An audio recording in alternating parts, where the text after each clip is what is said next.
Hello, I love the Ship of Theseus paradox. It's about a ship that belonged to the ancient Athenian hero who defeated the Minotaur in the labyrinth. And years later, people wanted to keep the ship in good shape, so they began to replace bits that were rotting. And over time, every single part of the ship was replaced. The question then was, is it still the Ship of Theseus? And some people say yes, and some people say no. And it's like an organisation, you can do hundreds and thousands of changes, but is it still the same organisation after those changes? It's only when culture has changed that you can say, yes, this is actually a new organisation, it's not the original Ship of Theseus. So personnel can change, tools can change, processes, systems, location, but unless culture changes, then the organisation is still the original organisation. So in essence, culture is the soul of an organisation. So for me, real change only happens when culture changes. And I know a lot of people say, well, that sounds a bit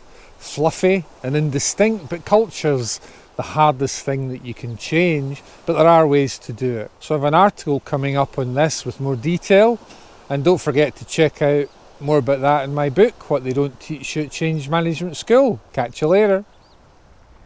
And I guess we could push this allegory even further and question, in organisational terms, what is the Minotaur in the labyrinth? It's probably resistance. So more on that in the book as well.